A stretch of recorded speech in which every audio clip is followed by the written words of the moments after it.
Hola, soy Teresa Paneque Carreño, astrónoma, comunicadora científica y autora de los libros El universo según Carlota.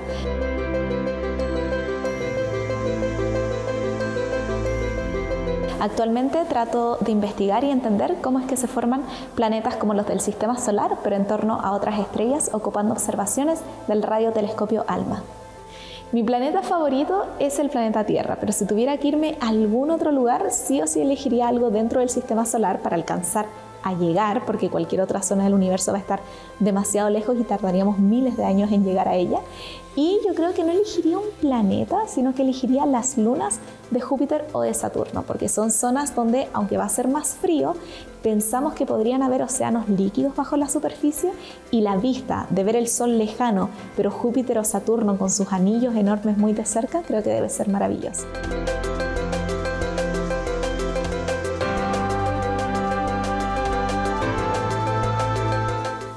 Le tengo pánico a la idea de salir de la Tierra. Contrario a la creencia popular, la mayoría de los astrónomos no soñamos necesariamente con ser astronautas. Y en mi caso le tengo verdadero terror. Creo que nuestro planeta Tierra es un lugar seguro y maravilloso que tenemos que cuidar y proteger, y que la exploración espacial tiene que ser algo que hagamos con fines científicos para poder avanzar el conocimiento de la humanidad sobre nuestros orígenes o en temas médicos que podamos experimentar en condiciones extremas de menos gravedad.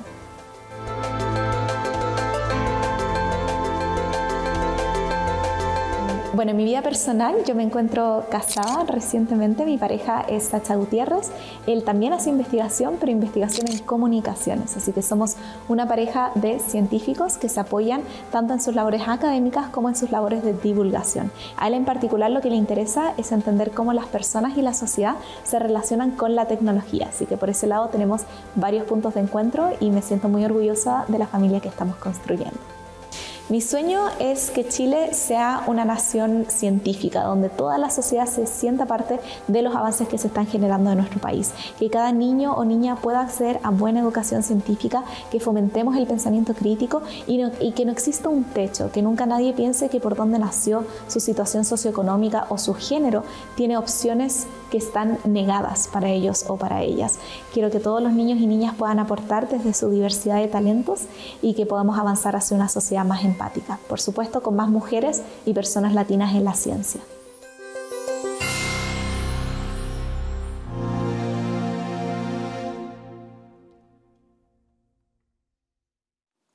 Tere Paneque Carreño, muchísimas gracias por recibirnos en estos escasos momentos que tienes aquí en Chile, porque sabemos que estás estudiando afuera, estás terminando afuera el postdoctorado y cuando vienes a Chile todo el mundo te requiere y el tiempo se hace corto, así que gracias. No, muchas gracias a ti por la invitación a ser parte de este programa y feliz de poder recibirlos en lo que es mi casa académica, mi alma mater aquí en el Observatorio Astronómico Nacional de la Chile. Exactamente, y estamos en un lugar bien simbólico que es este Observatorio del Cerro Calán, que yo te quería preguntar cuán simbólico es este telescopio, porque comparado con los telescopios que tenemos hoy día, me imagino que ¿a qué nivel quedó? O sea, ¿qué es lo que permitió alguna vez y qué es lo que permiten los nuevos? ¿Cuál es la diferencia entre este y los que tenemos ahora, pese a que no ha pasado un siglo? Claro, no, este es el telescopio que conocemos como el telescopio Haide. Aquí es como la visión más clásica, donde se ocupan lentes para poder observar y recibir la luz del universo. Por supuesto que ya no se ocupa para operaciones científicas, pero es uno de los muchos telescopios que quedan aquí en la cima de Cerro Calán y que nos recuerdan cuando hace varias décadas este entorno era un entorno de Santiago más alejado de la ciudad principal y era un entorno lo suficientemente oscuro como para que sí se pudiesen hacer observaciones de algunos cometas o de algunas estrellas con finalidad científica. Hoy en día la mayoría de nuestros telescopios los tenemos en el norte de Chile, donde tenemos un ojo al universo, un laboratorio natural único con los mejores cielos de todo el planeta, y son telescopios que además de ser de varios metros de diámetro, en el fondo ya no tenemos un tubo delgado, sino que son telescopios grandotes, se ocupan espejos y se ocupan otros tipos de tecnología e instrumentos de última generación para poder observar. Pero creo que es un bonito recuerdo que aquí sigan permaneciendo las oficinas de astronomía porque nos conecta con nuestros inicios, ¿no? Y como yo digo, con darnos cuenta de que estamos en un momento muy privilegiado de la humanidad,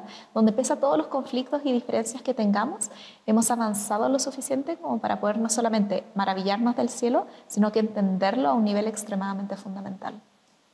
¿Qué capacidad de observación tiene hoy un telescopio óptico en comparación con este? Si pudiéramos hacer la medición de 1 a 1000, no sé. Bueno, yo diría que definitivamente más de 1000. Uno tiene que pensar que el telescopio, la razón por la cual siempre estamos construyendo telescopios cada vez más grandes, ¿no? Y ponerle nombres también de telescopios grandes, como el VLT es el Very Large, el telescopio muy grande. Ahora estamos construyendo el ELT, el extremadamente grande telescopio, el Extremely Large Telescope. Y la razón de eso es por el área de recaudación de la luz. Nuestro ojo tiene un diámetro chiquito de 1 centímetro, no sé qué tan grande sea nuestra pupila o nuestro ojo. Y esa es como la cubeta que va a poder recibir todos esos fotones. Nuestra cámara también tiene un diámetro chiquito, pero estos telescopios tienen metros. Entonces, si lo pensamos como una cubeta que recibe, por ejemplo, gotas de agua en la lluvia, mientras más grande sea la cubeta, mayor área abarco, mayor cantidad de luz puedo. Entonces, crece cuadráticamente la cantidad de luz que puedo tener con el diámetro que empieza a tener el telescopio. Tú decías que nuestros cielos son los ojos que tenemos al universo, los ojos que tiene el planeta al universo. Este es uno de los ojos. No hay muchos ojos. No hay muchos ojos, no. Ya. Y podemos garantizar que vamos a seguir teniendo este ojo porque inexplicablemente hay un proyecto energético, el proyecto INA, que está amenazando un poco esta claridad de cielos que tenemos y que no existe. Sí, no, gracias por mencionar eso. La verdad es que hoy en día yo creo que el desafío más inmediato al cual se enfrenta Chile en cuanto a la astronomía y a su liderazgo internacional como país astronómico es el cómo protegemos estos cielos. Nosotros tenemos piscinas cristalinas, aperturas hacia el universo, que están alejados de las ciudades, entonces tienen baja contaminación lumínica y que además están en zonas de altura con atmósferas estables. No basta con que haya poca luz, necesitamos que estas atmósferas sean claras y estables porque el gas que hay entre nosotros y la luz de las estrellas también distorsiona lo que recibimos. Por lo tanto, tiene que ser un ambiente seco. Tiene que ser un ambiente seco como el que tenemos en el desierto, pero también tenemos que proteger esos ambientes con políticas públicas. El que se postule un megaproyecto energético, y aquí hay que ser muy claros, no se trata de que no haya ningún proyecto energético en las cercanías, es que esto es un megaproyecto, es como si te quisieran poner no un edificio al lado de tu casa, sino que un resort 5 estrellas, Hard Rock Café, ¿no? Esto es un megaproyecto energético que se colocaría tan cerca de estos observatorios que no solamente contaminaría con luz las zonas oscuras, sino que además a través de los aerogeneradores y del fondo las turbinas eólicas para generación de energía eólica, también afectaría la estabilidad atmosférica y la contaminación que tenemos ahí. Entonces es nuestro deber como ciudadanos y como chilenos de cuidar nuestra ciencia y cuidar nuestro aporte. ¿Es verdad que esto es un polo de desarrollo energético privilegiado, una zona de desarrollo energético que Chile ha privilegiado, o esa es una fake news? Bueno, ahí hay una distinción que hizo de hecho el Ceremi de la región de Antofagasta, donde la empresa que propone este proyecto decía que se estaba colocando en un sector del desierto. Nuestro desierto es extremadamente amplio y rico en generación de energías verdes, pero ellos decían que se estaban colocando en un sector que había sido determinado como polo de desarrollo energético, y el mismo gobierno les indica que eso no es así, que en verdad los sitios de polo energético se encuentran más alejados porque para definirlos se tuvo en consideración la presencia de los observatorios.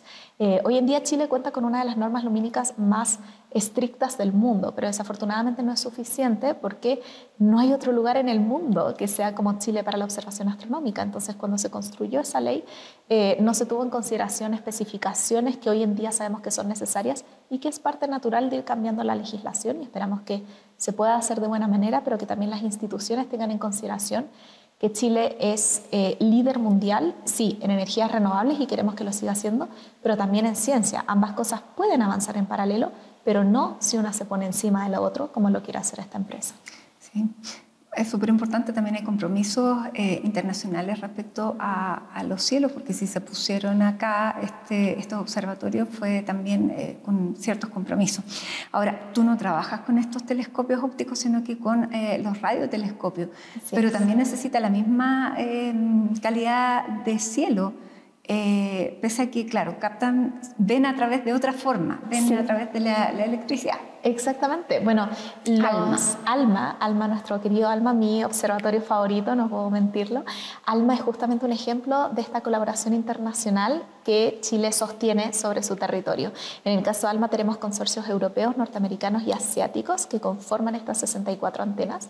Y ALMA es un telescopio que observa de día o de noche. A ALMA no le afecta la contaminación lumínica óptica, no le afectaría estar cerca de las ciudades, pero sí le afectan las radiofrecuencias, las señales de otros tipos de tecnología, entonces por lo mismo requiere estar alejado, y también le afecta muchísimo el vapor de agua en la atmósfera, entonces también requiere cielos secos, y ALMA hoy en día es el radioobservatorio más importante del mundo. Gracias a su presencia, por ejemplo, pudimos capturar la primera imagen de un agujero negro en torno, de la emisión en torno a un agujero negro en otra galaxia y en la nuestra propia, así que es una revolución. Yo la verdad, como decía antes, me siento muy afortunada de existir en este momento donde tenemos estos instrumentos que han formado mi carrera académica.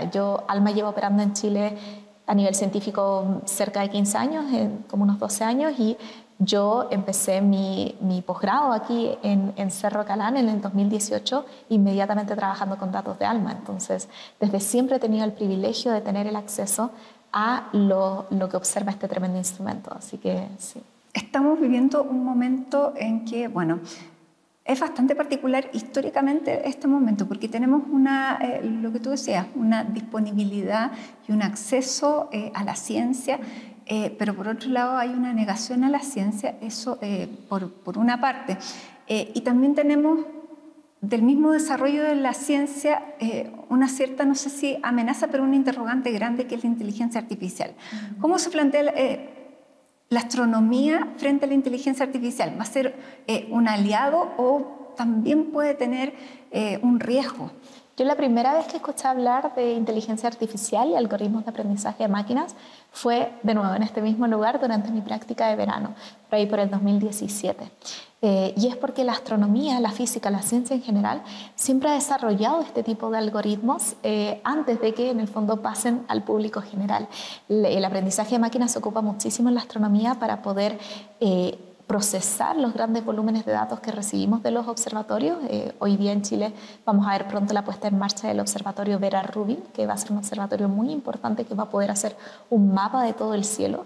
Y cada vez que yo veo un punto brillante en el cielo, yo no puedo de inmediato distinguir, menos a simple vista, si es una estrella, si es una galaxia, si es un planeta, si es un cúmulo, pero cuando observo la luz en distintas frecuencias, cuando yo abro la luz como quien abre un haz en un arco iris, puedo ver patrones distintivos que me permiten clasificarlo. Para hacerlo a mano sería muy demoroso. Entonces, para eso tenemos supercomputadores y algoritmos de aprendizaje de máquinas que lo hacen.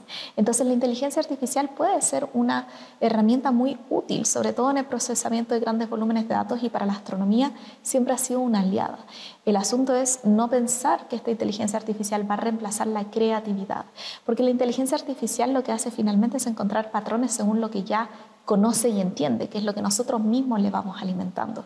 Pero el que se te ocurra una idea nueva, un modelo nuevo, eso siempre va a depender del ingenio humano. No va a poder nunca, ¿tú crees, la inteligencia artificial diseñar la creatividad? Yo creo que la inteligencia artificial no va a reemplazar la creatividad humana nunca, pero creo que sí podemos estar en riesgo de pensar que lo va a hacer, ¿no? Es muy importante cómo se comunica sobre inteligencia artificial. Es muy importante enseñar y educar a todas las personas, sobre todo a los niños y niñas, a relacionarse con la inteligencia artificial y con los algoritmos de una manera crítica, para que sean sus aliados y no sean simplemente una caja negra, porque en el momento en que ocupamos la tecnología como una caja negra, perdemos el pensamiento crítico y perdemos la capacidad de ver los errores que pueda traer, por supuesto, esa tecnología, porque al final del día es una construcción humana y los humanos tenemos nuestros sesgos y tenemos nuestros errores que le traspasamos a todo lo que estamos creando. Ya, desde tu posición, ¿no ves una amenaza? Yo creo que no es una amenaza siempre y cuando se eduque. Si no se educa, todo se convierte en una amenaza, porque al final se convierte como en un credo, ¿no? Yo creo ciegamente lo que me dice la inteligencia artificial. Ya, yo creo ciegamente, y eso es impactante, y me imagino que para ti aún más, que exista gente que dice, yo creo que la Tierra es plana. Yo creo que eso es una pregunta muy válida. Yo, cada vez que alguien me pregunta esto en una charla, que me pasa recurrentemente, yo le digo, hay gente como que se ríe un poco, ¿no? Y yo le pregunto a la gente, pero tú podrías, por ejemplo, a ti te parece increíble, pero tú podrías explicarle a alguien por qué la Tierra no es plana. Yo camino en línea recta. Yo me he subido muy alto y probablemente porque tengo problemas de visión, pero me ha costado ver la curvatura de la Tierra. Entonces creo que es una pregunta válida que nos hagamos si es que en nuestras experiencias cotidianas lo que experimentamos es una Tierra plana. Ahora, el asunto está en no quedarse en esa pregunta y en esa experiencia personal, sino que ir más allá. Hoy en día tenemos no solamente imágenes desde el espacio que nos muestran que nuestro planeta es redondo y observaciones de otros planetas. Las civilizaciones mucho más antiguas que nosotros sabían que la Tierra era redonda porque podían ver la diferencia de las sombras en distintas zonas del planeta Tierra a medida que los rayos del Sol chocan de manera distinta dependiendo de la curvatura en la cual y la posición en la cual estamos. Vemos cómo las estrellas rotan en sentidos contrarios en el hemisferio norte y el hemisferio sur. Y con todo este conocimiento de disposición, ¿cómo te explicas que haya gente que lo asevera?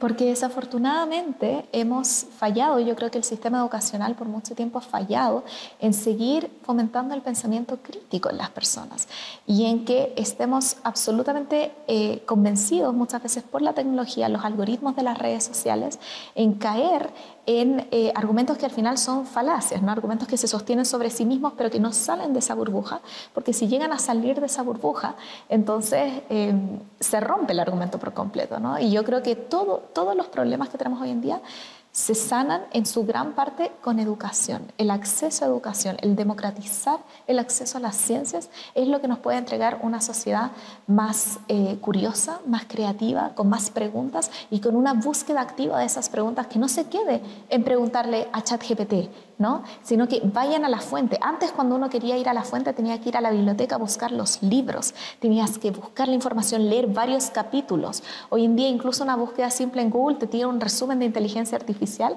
y hay poca gente que pincha, aunque te entreguen las referencias de dónde salió eso, poca gente que lo pincha. Si nos quedamos con una frase descontextualizada, es muy fácil caer en ciertos patrones, pero yo creo que lo principal es tampoco reírse de quienes tienen esas creencias o esas preguntas, sino que buscar las respuestas juntos, hacer del aprendizaje un acto colectivo. Pero, por ejemplo, ¿qué pasa en este momento cuando la evidencia científica es la que se pone en duda?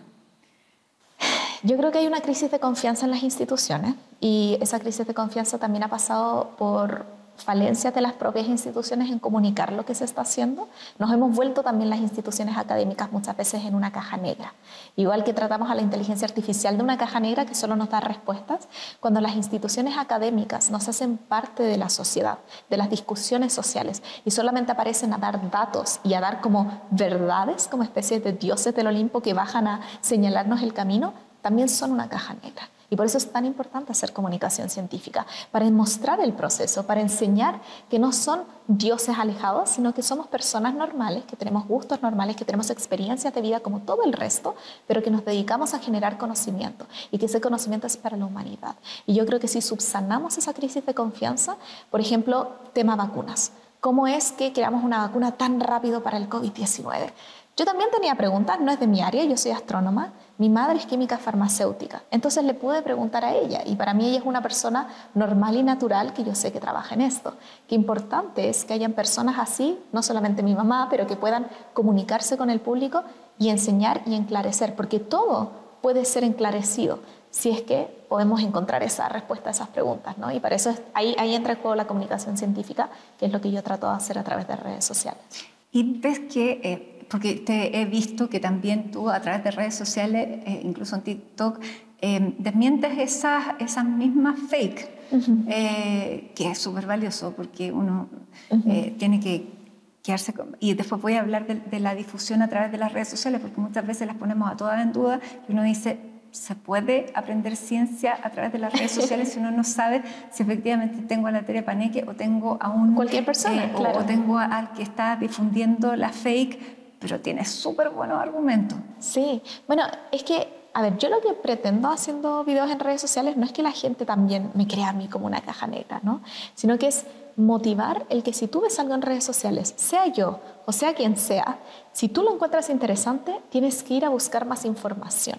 A mí, cada vez que me mandan un video, yo no sé todo lo que hay que saber del universo. Yo estudio formación de planetas. Si me haces una pregunta de formación de planetas, te la puedo responder al instante. Pero si tú me mandas un video o me llega una pregunta, oye, ¿es cierto que el agujero negro TOM 6548 es el más masivo del mundo? Nunca lo he escuchado. ¿Qué voy a hacer yo? Voy a ir a buscarlo en internet. Eso es lo que hace la mayoría de los divulgadores científicos, por no decirlos todos, nos entregan una pregunta, buscamos más información, pero hemos sido entrenados para encontrar esas respuestas. Puedo analizar un artículo científico y resumirlo porque tengo ese conocimiento y lo puedo explicar en redes sociales. Pero cualquier persona que vea algo interesante, si tú ves un video donde te dicen encontramos el planeta B, encontramos vida extraterrestre, anda a buscar más información. Antes de compartir, chequea la información. Si te interesa, aprende más, tanto de mis videos como de otros. Porque... Claro, pero hay veces que un video que dice que hay vida extraterrestre es mucho más llamativo y va a tener más clics. Y porque es lo que queremos escuchar. Que, claro, es una meba que probablemente pero eso, a ver, que también es vida extraterrestre. A mí me parece fascinante la idea de que puedan haber como fitoplancton extraterrestre. Está esperando el humanoide. Sí, exactamente. Y es una lástima, ¿no? Porque al final creo que por tener estos preconceptos de qué es lo que queremos escuchar o qué es lo que queremos leer y aprender, nos perdemos de la magia y de lo interesante que son los descubrimientos reales. Claro. La simpleza de un fitoplancton alienígena es fascinante. Es fascinante pensar que van a haber otros planetas que también iniciaron, que probablemente sean varios, pero que iniciaron con la vida de la manera más simple como hubo en la Tierra por gran parte de nuestra existencia como planeta. Entonces creo que ahí es donde el rescatar el pensamiento crítico, la curiosidad y el entender por qué estas cosas son interesantes sin la necesidad del titular rimbombante, clickbait, fake news, es lo que también nos puede ayudar como sociedad, ¿no? Porque al final es el mismo caso de no esperar al extremo, ¿no? Por ejemplo, cambio climático. La gente espera que tengamos inviernos con 30 grados para preocuparse. No tengo que preocuparme solamente en ese momento, tengo que preocuparme, o sea, tenía que preocuparme hace 2 décadas, pero tengo que preocuparme hoy, cuando ya estamos viendo que hay problemas, aunque sean de pocos grados, porque esos pocos grados son nefastos para la vida sobre la Tierra. Hay gobiernos que no los creen. ¿Qué se hace digamos, en un momento histórico en que está pasando esto? Donde, por ejemplo, se le está reduciendo a la NASA el presupuesto. Aquí lo tengo. Se ha recortado $1 de cada $4 del presupuesto de la mayor agencia espacial que tenemos en Occidente. Bueno, yo creo que lo que estamos viendo es que hay ciertas tendencias políticas que desafortunadamente han tomado la ciencia como una especie de enemigo.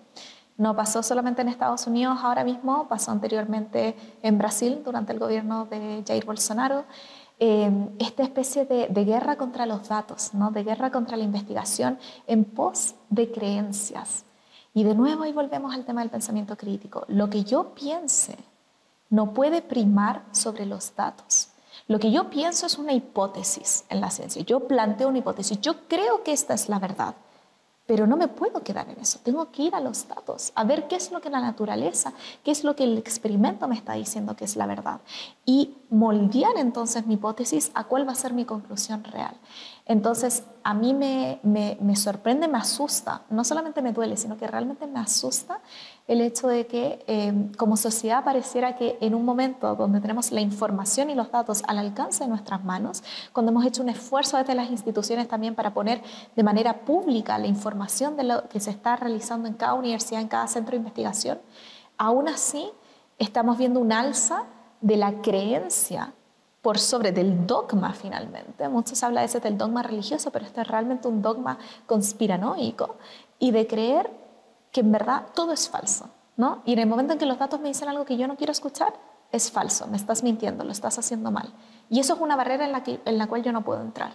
Y la única manera que yo veo de entrar es el futuro y el ahora. Son los jóvenes, son los niños y las niñas, y es asegurarles buena educación, asegurar acceso a pensamiento crítico, a creatividad y que podamos como subsanar esta falla, porque en algún momento el exceso de información se convirtió en un rechazo y no lo entiendo. Ahí tendríamos que hablar con alguien que haga estudios sociológicos o de comunicación desde las ciencias sociales, que también son fuertemente atacadas por este tipo de corrientes políticas, porque es preocupante como una especie de involución. Antes algo se rompía, entrábamos a picar, entrábamos a entender que no funcionaba, cambiamos la batería, cambiamos cables.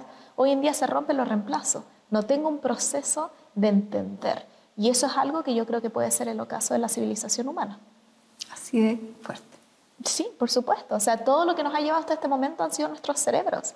Nosotros hemos sobrevivido probablemente a extinciones masivas de bacterias o virus porque fuimos capaces de crear las vacunas. Y sin embargo, hoy en día estamos en un punto donde hay gente que no se quiere vacunar y estamos viendo rebrotes de enfermedades que habían sido completamente erradicadas de continentes. ¿Eso no va a ser acaso el final de nuestra civilización si es que no somos capaces de anteponernos a estas enfermedades, anteponernos al cambio climático, anteponernos a crisis políticas que llevan a crisis violentas, a guerras? O sea, para mí es muy doloroso. Sí. Es muy doloroso. Tere, en materia de astronomía, de investigación espacial, también está chocando con intereses particulares y estamos viendo a estos supermillonarios que están... es que aquí es paradójico que el encargado de los recortes tenga una empresa que es competencia directa de la agencia que se encarga de la investigación espacial. Por lo tanto, ¿cómo ves la irrupción de estos super y mega millonarios que son mega poderosos y que nadie los eligió?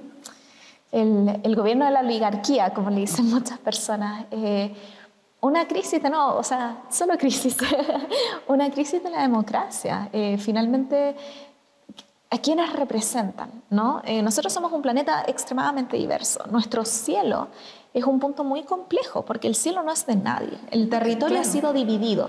Pero ¿quién puede decir de quién es el cielo cuando la Tierra rota y a todos los países nos toca estar bajo una estrella específica en algún momento específico? Pues la estrella que estoy viendo desde Chile va a pasar a Argentina, va a pasar a Australia, va a pasar a África. O sea, ¿de quién es ese pedazo de cielo? El cielo realmente es de toda la humanidad. Entonces es muy peligroso cuando yo veo que la exploración espacial, que hay que separarla de la investigación espacial, está primero al alcance solamente de los países que tienen más recursos y segundo al alcance de los entes privados que pueden tener caprichos personales o que pueden tener inversiones personales. A ver, mi visión de mundo, que la conoce mucha gente, es que yo no creo que ninguna persona individual debiese ser capaz de acumular unas cantidades de riqueza que no estamos hablando de riquezas que sean alcanzables por gente como tú o como yo. O sea, todo el país de Chile podría trabajar todos los días del año 45 horas a la semana y no seríamos capaces en conjunto de alcanzar las fortunas que tienen estas personas. No se trata de que hayan trabajado con esfuerzo, sino que muchas veces son fortunas que se han hecho históricamente de maneras poco éticas o a través de herencias o a través de compras. Por más ética que sea, no se puede acumular en una sola persona. Y por supuesto, porque además estamos al final a la deriva de cuál sea la intención que esa persona tenga con su fortuna. Por ejemplo, Elon Musk pretende llevar a la civilización a Marte. Claro, hacerla interespacial. Que ese sea el salto, esa sea su contribución de llevar a la humanidad al espacio. Y por lo tanto está con la exploración en Marte, en la búsqueda, en la exploración de este planeta B. ¿Tenemos necesidad de un planeta B? Yo no me iría jamás a Marte. Yo dudo que Elon Musk se quiera ir a Marte. Marte es un lugar horrible. Parece el desierto, pero no es el desierto. Y tampoco sé de tanta gente que se querría ir a vivir al medio del desierto aislado del resto del mundo. Pero Marte es un lugar que tiene muy poca atmósfera, no se puede respirar. La radiación es tan potente que te daría cáncer de piel casi de manera instantánea y además las temperaturas son de varias decenas o cientos de grados bajo cero. Estar en Marte implicaría vivir o en domos o bajo tierra. O sea, si no les gustó, yo siempre le digo esto a los niños, si no les gusta estar encerrados para la pandemia, en Marte sería eso de manera permanente. ¿Y cuál es el valor de hacer estas exploraciones en Marte? Bueno, hoy en día, desde un punto de vista científico, mandar robots a Marte nos permite, nosotros pensamos que Marte hace mucho tiempo atrás fue un planeta quizás similar a la Tierra, un planeta que por su tamaño más pequeño perdió su campo magnético y eso hizo que las partículas del Sol arrasaran con su atmósfera y con el agua líquida que quizás fluía incluso en océanos en su superficie. Entonces lo que se hace en Marte hoy en día desde un punto de vista científico, no de exploración espacial, o sea, bueno, es exploración espacial pero con finalidades de investigación, lo que se hace es buscar si es que hay algún tipo de evidencia de vida pasada. Ni siquiera se cree que hoy en día Marte sea un lugar que albergue vida, sino que quizás en el pasado pudo haber tenido microorganismos o vida muy simple como la tuvo la Tierra hace miles de millones de años. Pero como está, entre comillas, cerca... Es el único, a ver, es que es el único lugar, nosotros por las escalas del espacio, del universo, solamente tenemos posibilidad de llegar a lugares del sistema solar. Nosotros en los 70 se mandaron las sondas Voyager y las sondas Voyager llevan viajando casi 60 años porque se mandaron en 1970 y aún no salen del sistema solar. La estrella más cercana, aparte del Sol, que da 4 años luz, que con nuestra tecnología nos tomaría como 8.000 años llegar. Entonces, no hay posibilidad realmente con la tecnología actual, y yo me atrevo a decir que con la tecnología futura, por lo que entendemos de la física del universo, no hay posibilidad de llegar más allá del sistema solar. En el sistema solar tengo que buscar lugares donde pueda aterrizar. Los planetas rocosos, Mercurio, Venus, muy calientes. Marte, temperaturas frías, las puedo soportar, puedo aterrizar. La Luna, tampoco me iría a vivir a la Luna, tampoco tiene atmósfera y además el polvo se pega en todas partes. Las otras opciones serían las lunas de Júpiter y Saturno. Hay algunas lunas que son bastante grandes, en los planetas gaseosos no puedo aterrizar, no porque los traspasaríamos, sino porque son muy masivos y las condiciones de presión lo harían imposible y además no sabemos ni siquiera si hay una superficie sólida, pero de todos los lugares posibles, en verdad el único donde quizás tenemos alguna posibilidad de existir en este momento son la Luna y Marte, que es donde se planea quizás hacer bases. Pero que tengamos posibilidad de existir no quiere decir que tengamos posibilidad de tener calidad de vida como la tenemos en el planeta Tierra. Este planeta Tierra es realmente, es menos que una mota de polvo en el universo, pero es lo más importante del universo para la humanidad. Y por eso a mí me duele tanto cuando pareciera desecharse tan fácilmente. No sé, no importa, porque tenemos a Marte, tenemos otros planetas, tenemos otros lugares. Esos otros lugares, incluso en las series de ciencia ficción, son lugares horribles. Nunca vamos a poder ir, respirar aire fresco, subirnos a un árbol, salir con nuestros amigos, nadar en el mar. Este es nuestro planeta, este es nuestro hogar. Y quizás hayan otros como la Tierra en otras partes del universo, pero jamás vamos a llegar a ellos. Así de simple. ¿Y cómo ves entonces estas exploraciones que se están haciendo ahora que Jeff Bezos manda a su novia con un grupo de famosas a una exploración espacial, pero creo que estuvieron 10 minutos? Sí, hay muchos intereses económicos en la exploración espacial hoy en día, ¿no? Como emprendimientos, ¿no? Se ha hablado incluso de un hotel espacial, se han hablado de un restaurante espacial, se ha hablado de eso, de la cápsula que sube y baja. ¿Cuál es realmente el beneficio para la humanidad y cuál es el costo para la humanidad? ¿Es ético? Y esta es una pregunta que cada cual se tiene que responder. Yo tengo mi visión y yo la comparto, pero yo le pregunto a la gente, ¿les parece ético que en base a que unos pocos se lo puedan costear, todos y todas debamos, por ejemplo, sufrir el impacto que eso supone en nuestra atmósfera? Que porque Elon Musk quiere mandar cohetes y bases a Marte y de repente en sus experimentos se rompe su cohete en el espacio, ¿tenemos que desviar aviones comerciales? ¿Qué vamos a hacer el día que alguna de estas explosiones afecte y cause una tragedia y un accidente aéreo con alguno de los aviones que está pasando justo en el momento en que el cohete decide explotar? ¿Qué vamos a hacer cuando el daño atmosférico que han creado estos viajes que suben y bajan sea tan terrible? Entonces yo creo que hoy en día es muy difícil legislar en términos de la exploración espacial, por lo mismo de que el espacio como que no tiene mucho un lugar o un país o una nación o unas leyes, pero hay gente que lo intenta hacer y creo que ahí es importante la fortaleza de las relaciones internacionales y que como planeta realmente nos podamos poner de acuerdo en cuidar esto, que es nuestra nave espacial por el universo, es nuestro planeta. Y si no nos podemos poner de acuerdo en cuidar nuestra casa, no sé qué nos queda a futuro. Yo soy optimista igual, yo sé que en todo esto pareciera como que todo está mal, la crisis, todo, hay que poner todo es atención. caótico, pero creo que también me encuentro a menudo con mucha gente que piensa de la misma manera, que tiene optimismo, que trata de poner su granito de arena y de a poco estar hablando de estas cosas yo creo que ayuda a que todos y todas le demos una vuelta y que avancemos hacia un mejor lugar. Sin duda que sí, porque claro, sin pensarlo mucho, aplaudimos la llegada de Katy Perry. O sea, hay una emoción colectiva, por supuesto, claro. Es emocionante, pero ya sabemos que lo podemos hacer. Lo podíamos hacer en las misiones Apolo, lo podemos hacer hoy. El punto es ¿para qué? Se habla mucho de la carrera espacial también. A mí detesto ese nombre, porque la investigación hoy en día se hace en equipos internacionales. No es una carrera, es la humanidad como conjunto. Y si lo vemos como la humanidad como conjunto, ¿por qué el objetivo es llegar y plantar la bandera de un país específico en algún lugar? Ese no puede ser el objetivo. El objetivo tiene que ser el conocimiento, el aprendizaje, el avanzar como humanidad. Y yo creo que la mayoría de los científicos, que vuelvo a insistir que las ciencias espaciales son distintas a la exploración espacial, pero quienes hacemos ciencias espaciales tenemos una mirada muy crítica de la exploración espacial porque no sentimos que exista esa búsqueda colectiva, sino que más bien o pequeños gallitos políticos entre países, o pequeños logros personales entre gente que tiene mucho dinero. Ahora, ¿te gustaría a ti llegar al espacio? No. Para mí es muy fácil cuando la gente a veces me dice que soy una envidiosa por criticar esto. Yo les digo así como, chicos, yo tengo pesadillas de que me suba una nave espacial. Onda, hay gente que es su sueño y yo lo respeto. Matilde Gaete. Matilde Gaete es su sueño, al igual que muchas otras personas que antes de ella también buscaron el sueño de ser la primera astronauta o el primer astronauta con la bandera chilena. Claro. Y vendrán muchos más también. Sí, es un sueño muy común, ¿no? Los niños, niñas quieren ser bomberos, quieren ser astronautas, quieren ser de todo. Yo no. Yo hoy en día le tengo hasta un poquito de susto a subirme a los aviones, así que me despierto con taquicardia cuando pienso en que me voy a subir a un cohete en mis sueños. Así que para mí sería muy fácil también decirle que no. Bueno, pero porque estás en Michigan haciendo este postdoctorado, que es esta investigación financiada increíblemente, porque nadie se lo había ganado a una edad como la que te ganaste tú esta beca de postdoctorado a los 26 años.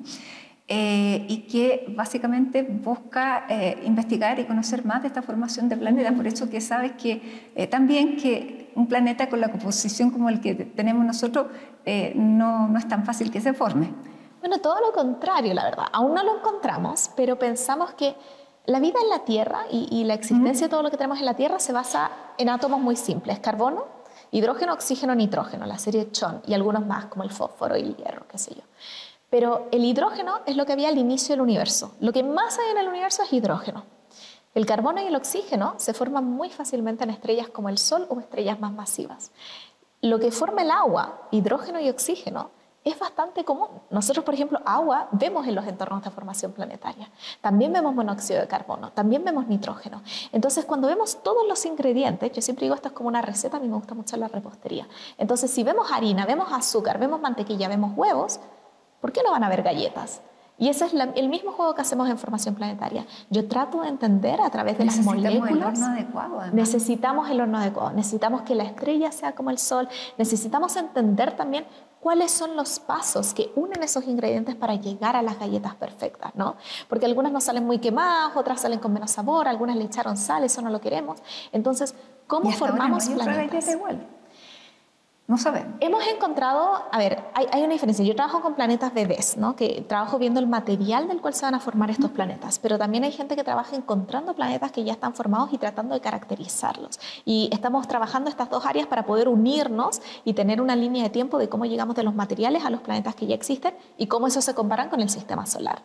Al día de hoy, aún esa unión no está muy clara, pero sí sabemos que los planetas que hemos visto, que se llaman exoplanetas, hay varios de ellos que podrían ser como el planeta Tierra. El problema está en que analizar las atmósferas para confirmar si sí o si no es algo extremadamente difícil. Pero va a ser posible desde aquí, desde el norte de Chile, con el ELT, el Extremely Large Telescope. Ese telescopio, aunque estés en Michigan, tu observación, o sea, tu instrumento de observación sigue estando acá. Sí, yo observo con ALMA, pero de hecho la Universidad de Michigan es la única institución estadounidense que tiene participación directa en el ELT. Así que además, mientras estoy ahí, me estoy preparando para después, cuando espero vuelva a Chile de manera permanente a hacer ciencia, poder también ocupar este telescopio maravilloso que nos va a permitir, con otro tipo de luz, porque ya no es radioastronomía, poder caracterizar las atmósferas de estos planetas y ojalá de planetas rocosos como nuestra Tierra. Pero hablamos un poquito de ti porque me imagino que eres la más joven que está haciendo esto en la Universidad de Michigan. Bueno, no tanto. Nosotros, yo creo que uno a veces desde afuera lo piensa mucho como la edad, como algo lineal. En la ciencia, en verdad, ya desde el doctorado hay muchos estudiantes. La labor científica dura de investigación muchas veces se lo llevan los estudiantes de magíster, doctorado, los postdoctorados también, que es donde estoy yo, y los profesores un poco están entre la formación, la gestión, la postulación a becas. Pero ¿qué quiero decir con esto? Que el trabajo que yo hago y el trabajo que hacía en el doctorado es muy similar. Y de la misma manera, yo digo, con esta evolución que ha tenido Tere, que entró a la universidad a los 16 años, etcétera, yo quiero sentir que estoy sentada frente a un futuro premio Nobel. Pero eso no va a ser así, y eso es súper normal. ¿Por qué? Yo siempre le digo a todo el mundo, yo soy una persona extremadamente normal. No, sí. Y yo creo que tenemos de hecho sí, que dejar... Supongo que toda la gente que gana los Nobel también es súper normal. Bueno, no lo sé. Pero yo creo que hay que dejar de lado también la idea de que en la ciencia, quienes hacemos ciencia somos genios que nunca se han equivocado. Claro. Es cierto que yo fui una cosita detrás de la otra, pero también fueron porque las situaciones y un poco la suerte estuvo de mi lado. Sí, yo hice el trabajo duro, yo estudié, yo me preparé para las pruebas, yo trabajé en mis investigaciones, pero también las cosas se fueron dando. Hay casualidades de la vida. Ya, pero la casualidad de la vida te tiene haciendo un postdoctorado a los 27 años. Pero mi aspiración, la verdad es que mi aspiración personal no es ganarme el Nobel. Yo tengo 2 hermanos pequeños y los 2 estudian biomedicina y uno de ellos sí se para y dice, yo me quiero ganar el Nobel, quiero hacer un descubrimiento impresionante en biomedicina. Yo la verdad lo veo más lejano, además que el Nobel para astronomía es difícil, nos tenemos que meter ahí, codear con física o con química, como que hay que cortarle los pies a algunos para poder llegar. Pero yo lo que espero genuinamente es poder hacer un cambio en cómo se ve la ciencia desde Chile, poder hacer que la ciencia sea un entorno más. Y tú quieres ameno. volver, eso es súper importante, porque muchos de los cerebros que se van no vuelven. Sí, no, yo quiero volver a Chile, yo quiero volver ojalá a este lugar, pero si no estar desde alguna universidad pública, pudiendo aportar al país, pudiendo devolver el privilegio que para mí ha sido poder educarme y hacer algo que es un sueño. El secreto de los científicos es que nosotros trabajamos en algo tremendamente divertido y que todos los días ir al trabajo es como resolver un puzzle. Entonces, qué mejor que poder devolver eso entrenando a la siguiente generación y ocupando también las plataformas que se me han entregado para empujar estos temas que hablábamos del pensamiento crítico. Embajadora del UNICEF aquí en Chile, lo que también es un privilegio porque no había habido otra embajadora, pero es precisamente para sembrar en materia de educación. Sí, y una de las pocas embajadoras a nivel global que es científica, porque en general siempre se elegían figuras más pop, ¿no? Oye, pero ya, y Carlota, porque esto también, Carlota ha sido fundamental. ¿Quién es Carlota que explora el universo y que ha sacado ya 4 libros? Sí, Carlota es mi hija literaria. Carlota es mi hija literaria. El universo son Carlota es una saga de libros, ya tenemos 4 publicados, donde a través de las vivencias de una niña, que de nuevo representa a todas las niñas curiosas, niñas y niños curiosos de Chile. Oye, ¿pero eres un poco tú, Carlota? Hay gente que dice eso, yo digo que no, pero sí, de todas formas, yo creo que representa esa tenacidad que yo tenía de pequeña de ir a buscar esas preguntas y la gente que ha sido muy importante para mí. Para Carlota son importantes sus amigas, son importantes sus profesoras, y ella va a ir descubriendo también desde lo que ella hace, que es el arte, a ella le gusta mucho dibujar y pintar, que no hay una manera de ser científico o científica, ¿no? No tienes que ser el más mateo del curso para aprender de ciencia y hacerte preguntas. Y eso es justamente lo que queremos para todos los niños y niñas, que puedan acceder a el abanico de conocimientos y aprender lo que quieran. Así que ya son 4 del universo según Carlota y vamos por el 5º este año para cerrar la saga. Oye, pero Carlota se casó. Yo me casé, Carlota no. Carlota está en el colegio todavía, así que esperemos que no se case hasta por dentro de mucho más. ¿Y te casaste con un divulgador, con un periodista? Me casé, sí, lo vamos a sacar del anonimato, sí, me casé con un argentino que lleva mucho tiempo en Chile. Sacha, sí. Dando tu nombre y todo, con Sacha. Nosotros tuvimos una relación muy bonita a distancia, nos conocimos antes de que yo me fuera a hacer el doctorado a Alemania, así que estuvimos por mucho tiempo a distancia, y él hoy en día también se dedica a la investigación, pero desde las comunicaciones, entonces mucho más desde las ciencias sociales y desde el ámbito de la tecnología, justamente, cómo es que la gente interactúa con la tecnología y cómo envisionamos la tecnología en nuestro día a día, también haciendo divulgación a través de sus redes en las distintas plataformas digitales. Así que nos complementamos muy bien, creo que tenemos ahí mucho en común en nuestras historias de migración, porque la migración es una experiencia muy única, que solamente quienes los han vivido, sobre todo a una edad muy temprana, en mi caso cuando mis papás se movían entre países y en su caso venirse de Argentina a Chile, encajamos muy bien en torno a eso. No, y ahora te lo llevaste a Estados Unidos. Me lo llevé a Estados Unidos, en efecto, donde él está también eso, buscando su norte ahí. Es difícil, poco se habla de esto de lo difícil que también es como mujer científica, similar a veces a las embajadoras de carrera, mantener relaciones de pareja, porque siempre está la expectativa de que la mujer siga al hombre, ¿no? Y en este caso, simplemente por las situaciones académicas en las que hemos estado, he sido yo un poco la que ha estado yéndose y Sacha apoyándome y haciendo también un sacrificio en lo personal, en su carrera y en sus ambiciones para poder apoyar lo que yo estoy haciendo en ese momento. Y yo creo que representa muy bien el cambio que vivimos como sociedad, ¿no? Donde las mujeres hoy en día también tenemos derecho a crecer profesionalmente y donde las tareas de labores de la casa, cuidado, se mezclan. Y es el tipo de relación en la que me siento muy afortunada de estar. Así que sí. Cumplimos un año, además, de casados. Ya era hora de contarlo. ¿Ah? Ya era hora de contarlo. Era hora de contarlo, sí. Y bueno, y la experiencia tuya y de tus hermanos fue enriquecedora de todas maneras. O sea, me imagino que siempre es difícil, pero pensando en que tú también vas probablemente a tener hijos que vayan a ir cambiando de países, ¿no?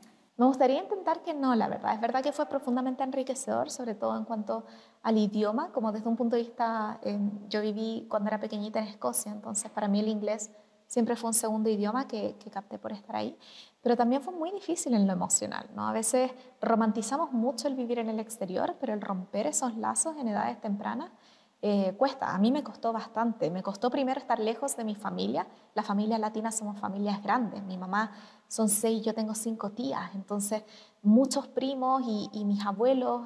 Además, mi papá es cubano, mi mamá es de Chile. Entonces, tener a la familia en distintos lugares y no poder estar con ellos como me gustaría estar, complejo, pero luego estar acá y perder a todas mis amistades que estaban al otro lado del mundo, también difícil.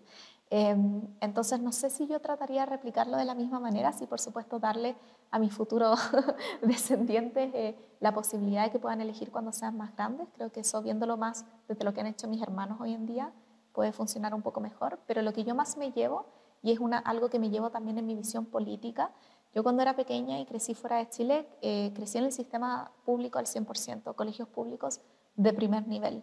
En Europa no se cuestiona que la educación pública, sobre todo a nivel básico, a nivel escolar, funciona. Se inyectan recursos, se le entrega apoyo a los profesores. Y eso es mejor que la privada de todas formas. Y eso es algo que yo siempre me traigo, esa experiencia, porque quiero que sea una realidad en Chile. Yo creo que aquí en Chile, como en cualquier lugar del mundo, la educación pública, si es que le ponemos cariño, si es que le ponemos recursos, si es que le damos apoyo a los profesores, puede funcionar y debe funcionar para asegurar el acceso a la educación científica y el pensamiento crítico. Entonces, les agradezco profundamente a mis padres por la experiencia, por haber sido siempre crear ese hogar, aunque no tuviéramos un hogar físico, mi hogar siempre va a ser mi familia nuclear, nosotros 5, somos 5. Entonces les agradezco profundamente eso y espero también poder traspasar esa sensación en mi propia familia que estoy construyendo ahora con Sacha. Sin duda. Ahora, tú estás ahora en Michigan, estuviste en Leiden, en Países Bajos. ¿Cómo es la educación científica aquí en Chile? ¿En qué etapa? Alguien que quiere seguir tu camino y que dice, pero yo estoy en Chile. Bueno, ya, excelente pregunta. Me encanta esa pregunta porque hoy en día veo cada vez más a escolares chilenos que salen y que su meta es como irse a estudiar ciencias fuera de Chile, y irse a especializar y ya desde la universidad estar fuera de Chile, porque existe como una mirada en menos sobre la educación desde Latinoamérica que me parece preocupante. Chile tiene problemas de acceso a educación de calidad en los escolares, 100%. Está muy sesgado por nivel socioeconómico. Si tienes dinero, puedes acceder a educación de primera calidad desde la primera infancia, y si no, te la tienes que rebuscar más. Y eso es un problema que tenemos que atacar. Pero a nivel universitario, Chile tiene universidades que no tienen nada que envidiarle a universidades de otras partes del mundo. Yo me formé mi licenciatura y mi magíster en la Universidad de Chile y yo jamás sentí que me enseñaron menos o de manera diferente que cualquiera de mis otros colegas de Europa, Asia o Norteamérica. Porque pienso en este ojo maravilloso que tenemos en el norte y digo, tenemos también exactamente un tiempo mayor de observación precisamente porque estamos aquí en Chile, pero yo digo, y tenemos los cerebros que están chilenos aprovechando ese tiempo. Absolutamente. O sea, Chile además tenemos que pensar que Chile, uno de nuestros grandes problemas es la inversión, los fondos que destinamos a ciencia, los fondos que le destinamos, que son menos del 0.4% del PIB, es desastroso. O sea, los países de la OCDE sí o sí sobre el 1%, y con ese, y de hecho acercándose al 4% sería lo óptimo. Pero con esa poca cantidad de recursos, los chilenos y chilenas, no solamente de astronomía, yo por supuesto puedo hablar de astronomía, donde hemos sido líderes en múltiples trabajos de impacto internacional, pero además desde las otras áreas, los chilenos se levantan y hablan de frente a cualquier investigador del resto del mundo. Ahora, el problema es que como tenemos pocos recursos, no se puede ir, por ejemplo, a todas las conferencias internacionales que sí puede viajar un investigador europeo o un investigador norteamericano, un investigador australiano, un investigador asiático. Nosotros no tenemos esa capacidad. Nuestros profesores tienen que elegir. Nuestros estudiantes de doctorado, tienen suerte si pueden ir a algún congreso nacional en alguna otra parte del país. Entonces, esa falta de visibilidad es la que nos corta los pies. Pero la creatividad, el pensamiento crítico, las buenas ideas que se dan en Chile no tienen nada que enviarle al resto del mundo. Así que yo invito a la gente que tenga curiosidad y que tenga ganas de hacer ciencia, que se atreva a estudiar en Chile. Ni siquiera que se atreva, o sea, que tenga el gusto de estudiar acá. Y es verdad que tenemos pocos recursos, pero eso es algo que también tenemos que demostrarle a la gente, que necesitamos que aumenten. No van a aumentar por obra de magia, ¿ok? Tenemos que hacer un trabajo de divulgar, de comunicar y de enseñarle a la sociedad por qué importa un país que invierta en ciencia, por qué es bueno un país que invierta en tecnología. Y de esa manera vamos a poder seguir creciendo y vamos a poder tener mejores instituciones y mejores lugares para seguir liderando. Pero aquí se hace buena ciencia. Ya, ¿y tú vas a seguir siendo una divulgadora? Sí, eso espero. Si tuviera que elegir, yo me quedo con la comunicación de las ciencias. Mi trabajo científico me apasiona. Me encanta estudiar planetas jóvenes, me encanta estudiar los procesos de formación planetaria. Pero comunicar esa ciencia es lo que le da sentido a todo el resto. Y es donde yo veo el impacto. Cuando yo hago una actividad y me llegan las niñas, los niños, con los libros, con las preguntas, con esta mirada en los ojos que me dice como, si tú pudiste, yo también puedo. Y eso es lo que yo quiero hacer. Yo quiero ser una más. Yo quiero ser una persona más que desde Chile dio su grano, aportó a crecer la frontera del conocimiento de la humanidad y sobre todo aportó a mejorar las condiciones en su país. Porque es importante volver al país y es importante devolverle. Igual que las estrellas, yo siempre digo, las estrellas en su interior crean estos elementos fundamentales que nos permiten enriquecer la química del universo, tener vida en planetas como la Tierra, y las estrellas cuando mueren entregan todo esto de manera desinteresada a su entorno. Y yo creo que nosotros también podemos ser estrellas, generar conocimiento, generar cosas buenas, aportar con empatía, con bondad a nuestra sociedad que tanto lo necesita y entregar eso libremente. Y mientras yo pueda seguir haciéndolo, lo voy a seguir haciendo de todas maneras. Tere Palenque, muchas gracias. Muchas gracias. Muchas gracias por compartir esto, tu tiempo, que es sin duda hoy día lo más valioso. Así que mucha suerte en el regreso al postdoctorado y en esta nueva aventura también personal. Gracias, y gracias a ustedes también por seguirnos en este capítulo de CNN Íntimo. Siempre los dejamos invitados a que nos sigan y dentro de los próximos 7 días o a través de las plataformas, como ustedes prefieran, volvernos a encontrar. Hasta entonces.